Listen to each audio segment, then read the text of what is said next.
हिंदू धर्म का व्यक्ति तो मंदिर के गेट पे मैं कहता हूँ कितना भी राक्षस प्रवृत्ति का व्यक्ति हो, वो तो मेरे ख्याल से मंदिर के गेट पे ऐसा कुकृत्य नहीं करेगा।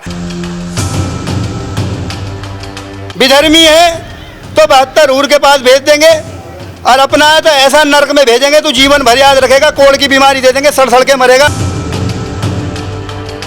आज ही गजब हम का नाम है, चाहे कोई भी इंसान हो हिंदू नहीं करेगा ये काम। ये बार-बार ऐसी घटना हो जा रही है। 2 बार हो गए चांस। हाँ मैंने देखा था, कई तीसरी बार देखा है मैंने। मैं सफाई करती हूँ ना, सेवा, तीसरी बार। नाली का कीड़ा जो होगा, जो विधर्मी होगा, जो जिहादी होगा, वही इस काम को कर सकता है। उनके धर्म का त्योहार था और उस समय में भी सेम यही घटना होकर आती है। बार बार मैं एक ही सवाल करना चाहता हूँ, सिर्फ हमारे मंदिर को निशाना क्यों बनाया जा रहा है? मुझे सिर्फ इतना जानना है कि हमारे मंदिर सुरक्षित कब होंगे, हमारी बहन बेटियां सुरक्षित कब होंगी, और हमारी गौ माता कब सुरक्षित होंगी, और हमारे हिंदू परिवार कब सुरक्षित होंगे। नमस्कार, आप देख रहे हैं A to Z न्यूज। मैं हूं आपके साथ विनोद कुमार। इस वक्त हम मुस्तफाबाद के ब्रजपुरी के गली नंबर 7 में मौजूद है और यहाँ पे राधा कृष्ण मंदिर है। मंदिर की काफी मान्यता है, हजारों लोग यहाँ पे पूजा करने आते हैं। नॉर्मल डे पे भी सैकड़ों लोग आते रहते हैं। लेकिन यहाँ से एक अजीब मामला सामने आता है, जब पूजा के बाद विश्राम करने के लिए सभी देवालय को बंद लॉक किया जाता है और सुबह जब मंदिर को ओपन करने के लिए आते थे, यहाँ पे कॉन्डोम में यूरिन भर के टांग दिया जाता है। ये किसके द्वारा ये कृत की जाती है? लोगों में से लेकर काफी आक्रोश है। हम चल के यहाँ के लोगों से बात करते हैं और उनसे जानना चाहते हैं उनका क्या कहना है। क्या कहना चाहेंगे सर? क्या नाम है आपका? राहुल पचौरी। जी राहुल जी, क्या मामला है? मामला ये है, हमें सुबह खबर आती है कि हमारा एक मंदिर है जो गली नंबर 7 के अंदर मौजूद है और काफ़ी प्राचीन मंदिर है, अपनी एक मान्यता है मंदिर की। लेकिन यहाँ पर कुछ विधर्मियों द्वारा, जो गंदी सोच रखने वाले व्यक्ति हैं, उनके द्वारा इसी गेट पर एक निरोध के अंदर यूरिन डालकर इस गेट से लटका दिया जाता है। आज मैं पूछना चाहता हूँ, आखिर ये कौन सी मानसिकता है जो बार बार इस क्षेत्र के अंदर पनपती जा रही है? ये वही क्षेत्र है जहाँ 2020 में दिल्ली दंगे हो जाते हैं, प्रशासन जब भी मौन रहता है।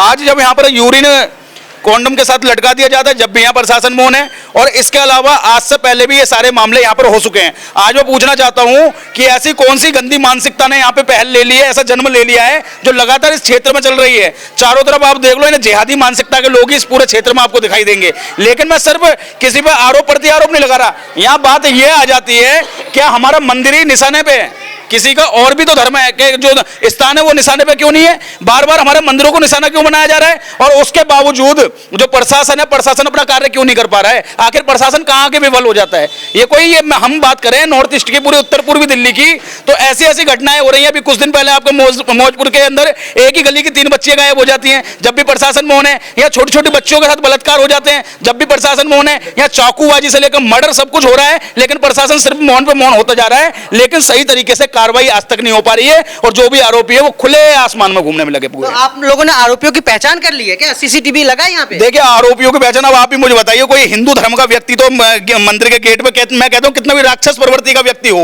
वो तो मेरे ख्याल से मंदिर के गेट पे ऐसा कुकृत्य नहीं करेगा। अगर कुकृत्य कोई करेगा तो वो गंदी सोच का और नाली का कीड़ा जो होगा, जो विधर्मी होगा, जो जिहादी होगा, वही इस काम को कर सकता है। हम पक्के डंके की चोट पे कह सकते हैं। यहाँ पे कोई सीसीटीवी वगैरह नहीं लगा है गली में? सीसीटीवी लगा है, उससे भी खोजने की कोशिश कर रहे हैं लोग बाग। लेकिन मैं तो कहता नहीं कि ऐसे सीसीटीवी से कुछ नहीं होने वाला।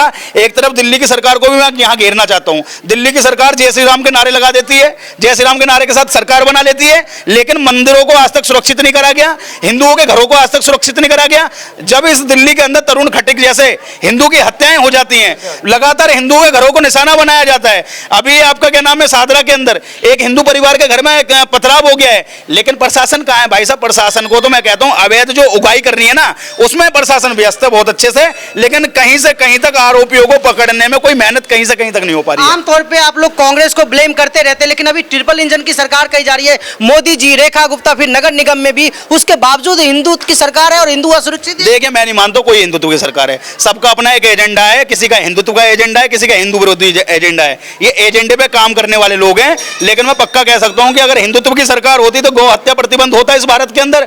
अगर इस देश के अंदर हिंदुओं की सरकार होती तो लव जिहाद पर रोक लगती, धर्मांतरण पर रोक लगती। आप बता दो कहां पे क्या हो रहा है? अरे हिंदुओं का एक मंदिर तो सुरक्षित रह नहीं रहा, तो मैं कैसे मान लूं कि हिंदुत्व की सरकार है? ये बात आप मत कीजिए पत्रकार महोदय कि इस देश के अंदर हिंदुओं की सरकार है। हिंदुओं की कोई सरकार नहीं है। अगर हिंदुओं की सरकार जिस दिन बन गई ना, उस दिन हिंदू अपना खुलेआम अपना त्योहार बनाने लगेगा। लेकिन जहां हिंदुओं की आस्था का विषय होता है, जहां शोभा यात्राएं निकाली जाती हैं, और वहां अगर हमें पुलिस प्रशासन की जरूरत पड़ती है, तो काहे की हिंदुत्व की सरकार है? अरे त्योहार ऐसे बनाए जो हम खुले आसमान बना सकें। अगर हमें प्रशासन की मदद लेकर त्योहार बनाने पड़ रहे हैं, फिर कोई हिंदुत्व की सरकार नहीं है, एक डर की सरकार है, जो डर लगातार हिंदुओं में पैदा किया जा रहा है। आप लोग बिल्कुल मंदिर के में अभी हमें पता लगा, पुजारी जी ने बताया, इससे पहले भी घटना हुई है, उनके धर्म का त्योहार था और उस समय में भी सेम यही घटना होकर आती है। बार बार मैं एक ही सवाल करना चाहता हूं, सिर्फ हमारे मंदिर को निशाना क्यों बनाया जा रहा है?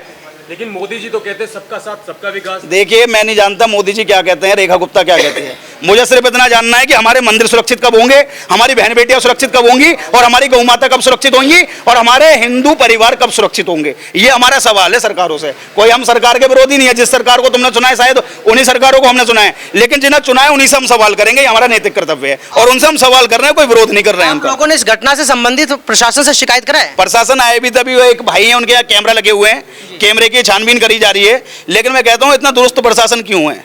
अगर कोई हिंदूवादी कहीं पे जाकर थोड़ा दंगा फसाद करते तो उसे गुंडा घोषित कर दिया जाता है, उसे जेल में डाल दिया जाता है, जैसे कि हमारे साथ भी गोकुलपुरी के अंदर हुआ था। हमारे मंदिर परिसर के ही अगल बगल में मीट का व्यापार हो रहा था और गोकुलपुरी के एसएचओ सामने सीधा में गुंडा घोषित करके सीधे थाने के अंदर बंद कर दिया। क्यों भाई? हम अपने मंदिर को पवित्र रखने की नैतिक जिम्मेदारी लेंगे क्योंकि हम हिंदू धर्म से आते हैं, लेकिन उसके बावजूद अगर प्रशासन हमें गुंडा घोषित करता है, क्यों? ये सवाल होना चाहिए प्रशासन से, जो लगातार क्षेत्र के अंदर दंगा फसाद कराने की कोशिश कर रहे हैं, जो लगातार चाह रहे हैं कि इस देश की राजधानी दिल्ली में 2020 जैसे दिल्ली दंगे दोबारा हो। तो ऐसे लोगों की पहचान करके सबसे पहले उन्हें जेल के अंदर डालो। प्रशासन की ये नैतिक जिम्मेदारी बनती है। लेकिन हमारे देश में कहा जाता है कि हिंदू, मुस्लिम, सिख, ईसाई, जैन, बुद्ध सभी भाईचारे के साथ रहते, को एग्जिस्टेंस है, एक दूसरे के त्योहार साथ मिलकर के बनाते हैं, सेकुलर कंट्री, इस तरह की बातें की जाती है, फिर भी आप कहते हैं हिंदू तो सताए जा रहे हैं। कौन सा भाईचारा? थोड़ा भाईचारा मुझे भी बता दो, मैं भी भाईचारा निभा लूंगा। कौन सा भाईचारा बताओ? अगर भाईचारा होता तो होली वाले दिन तरुण खटीक की हत्या होती क्या? बताइए आप मुझे। अगर भाईचारा होता तो क्या कश्मीर से इतने हिंदू जो लाखों की संख्या में पलायन करके वो पलायन करते क्या? अगर भाईचारा होता तो ब्रह्मपुरी जैसे क्षेत्र से हिंदू पलायन करते क्या? अगर भाईचारा होता तो इसी क्षेत्र का बच्चा राहुल सोलंकी, जिसकी हत्या दिल्ली दंगे में कर दी, क्या उसकी हत्या होती क्या? कोई भाईचारा नहीं है। ये फालतू का जो ढोंग आज इस भारत में रचा जा रहा है कि भाईचारा भाईचारा, कोई भाईचारा नहीं है। हम भाई बना रहे हैं उन्हें और वही हमारा चारा बनाकर खा रहे हैं हमें। ये कटु सत्य है। उसका कटु सत्य का सबसे पहला उदाहरण यही है जो आज मंदिर के प्रशासन में और मंदिर के प्रांगण में जो हुआ, वही सबसे बड़ा उदाहरण है कि भाईचारे का जो असली मतलब वो मतलब क्या है। कैसे तुम्हारे मंदिरों को निशाना बनाया जाएगा, कैसे तुम्हारे पुजारियों को निशाना बनाया जाएगा, कैसे तुम्हारे हिंदू परिवारों को निशाना बनाया जाएगा और कैसे तुम्हारी बहन बेटियों को निशाना बनाया जाएगा। आपने बहन बेटियों की भी बात की मंदिर के साथ साथ, तो हम अपने बच्चे को, हम अपने बहनों को फ्री तो करते हैं, बाहर तो निकलने देते, लेकिन हम संस्कार नहीं दे पाते। वो कमी कहाँ रहते हैं? देखिए, संस्कार सब है, लेकिन आजकल माता पिता की जो नैतिक जिम्मेदारी है वो ये बनती है कि जब विद्यालय से बच्ची वापसी आ रही है तो उसकी नैतिक जिम्मेदारी माँ बाप खुद लें, उन्हें लेकर आए। क्योंकि आज आप देखोगे 6 साल से लेकर 18 साल की बच्चियां सबसे ज्यादा निशाने पर और जिहादियों के। और उसका जीता जागता उदाहरण अभी का मैं बता दूं, ब्रह्मपुर जो मौजपुर के अंदर 3 बच्चियां एक ही गली की गायब हुई हैं। उन्हें बच्चियों के जो 18 साल की उम्र पूरी होने की जो समय बचा है वो 15 से 18 दिन का बचा है। और ये कुकृत्य हर क्षेत्र में चल रहा है। अगर माँ बाप सही से जानने लग जाए ना, जो हमारे क्षेत्र में नेताओं की मदद से, प्रशासन की मदद से जो पब खुलते जा रहे हैं, क्लब खुलते जा रहे हैं, जो कैफे खुलते जा रहे हैं, वो हमारी संस्कृति को बर्बाद करने में सबसे बड़ा सहयोग लेके चल रहे हैं। तो अभी आप लोगों ने आगे क्या प्लानिंग की है? देखिए, हम तो साफ कहते हैं, हम प्रशासन से कह रहे हैं, हम आवेदन भी करेंगे, हम निवेदन भी करेंगे और जहां जरूरत पड़ेगी हम देदनादन भी करेंगे। या तो प्रशासन अपना काम कर ले और जहां अगर जरूरत पड़ेगी, हमें पता लग गया कि किस व्यक्ति ने यह कार्य करा है, फिर उसकी खातिरदारी हम खुद करके दिखा देंगे। जी बिल्कुल। तो और भी देख सकते हैं किस तरीके से लोगों में आक्रोश है, और भी लोग यहाँ पे मौजूद है, इनसे भी हम बात करेंगे। क्या कहना चाहेंगे? जी सर, आइए। पुजारी जी आप आइए। पंडित जी, जी पंडित जी, क्या घटना हुई आप हमारे दर्शकों को बताइए। ब्रजपुरी बीवलाग राधा कृष्ण मंदिर में ये दूसरी घटना है। पहली घटना ईद वाले दिन हुई थी, जो बहुत घिनौनी घटना थी। और हमारे मंदिर में 4 बजे भाई अपनी पूजा के लिए आ जाते हैं, माताएं भी आती हैं। लेकिन उन भाइयों ने जब यहाँ पर बहुत बड़ा ये घिनौना वो देखा तो उन्होंने मुझसे कहा कि पंडित जी क्या, मैं अंदर सोता हूँ कोठरी में। मैंने भाई मुझे तो पता नहीं है, लेकिन उन्होंने उसे उतारा। उस टाइम हमारे मंदिर में कैमरा नहीं थे। तत्काल पुलिस को फ़ोन किया, पुलिस आई और उन्होंने हमें आश्वासन दिया कि हम इस काम को जल्द से जल्दी करेंगे और उन जो भी शरारती तत्व हैं उनको पकड़ने की कोशिश करेंगे। देते हुए बताइए क्या कहना चाहेंगे? पंकज मिश्रा जी, विश्व हिंदू परिषद से जी, प्रदेश प्रभारी। जिस क्षेत्र में ये कार्य हुआ है, ये क्षेत्र 2020 दिल्ली दंगों से कैसे कैसे अपनी जो है ना बहन बेटियों की रक्षा करी, हमारा दिल जानता है। नहीं, विधर्मियों ने कमी नहीं छोड़ी थी। 10-20 हज़ार आदमी पता नहीं कहाँ से आके जो है ना हमला किया था हमारे क्षेत्र पे, हम ही जानते हैं। और उसके बाद कुछ ना कुछ ये हरकतबाजी करते रहते हैं, जिससे जो है ना कुछ यहाँ माहौल ख़राब हो। तो भाई प्रशासन ने हमें 2020 दिल्ली दंगे में बचाया, तो प्रशासन से मैं हाथ जोड़ के विनती करते हैं कि इस बार भी चाहे विधर्मी साला अपना भी क्यों ना हो, अपना हो तो साले पे 100 जूते और पड़ने चाहिए, और दूसरा भी हो तो बचना नहीं चाहिए। कोई भी जिसने ये कृत्य करा है, ये घिनौना अपराध किया है, वो बचना नहीं चाहिए। अब बाकी देखते हैं बेटे कब तक बचोगे। जिस दिन हम लोगों के हाथ आ गए तो सीधा जो है ना विधर्मी है तो 72 हूर के पास भेज देंगे, और अपना है तो ऐसा नरक में भेजेंगे तो जीवन भर याद रखेगा। कोढ़ की बीमारी दे देंगे, सड़ के मरेगा, ज्यादा कीड़े पड़ जाएंगे बदन पे जिसने ये कार्य किया है। प्रशासन से अगर गलती से बच गए, पर परमात्मा से नहीं बचोगे। परमात्मा तुम्हें सड़ा के मारेगा। तो भाई परमात्मा सद्बुद्धि दे, ऐसा कर्म कोई ना करे। किसी भी धर्म स्थल पे ऐसा कार्य नहीं होना चाहिए। तो प्रशासन कड़ी से कड़ी कार्रवाई होनी चाहिए। ये तीसरी बार है। पहले शनिवार में निकलता था निरोध, तो मैं पंडित जी हमारे शर्म के मारे छिपा कर नाली में डाल देती थी।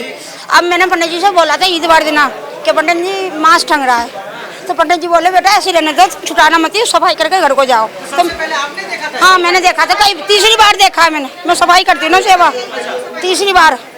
तो 2 बार तो इन्होंने मना कर दिया कि कोई बात नहीं बेटा। अब चौथी बार करा था इन्होंने, तो मैंने कही पंडित जी पुलिस को बुला लेना, कैमरा लगा लेना।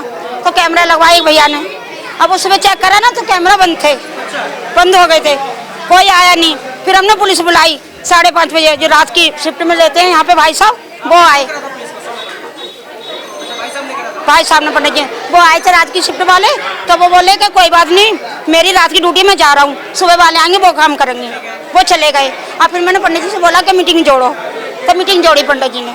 मैं करती हूँ, ये मेरा घर है, मैं करती हूँ सेवा। कम से कम 15-16 साल हो गए मुझे सेवा करते करते। नहीं कोई घटना नहीं है, अभी कोई तीसरे महीने से घटना है।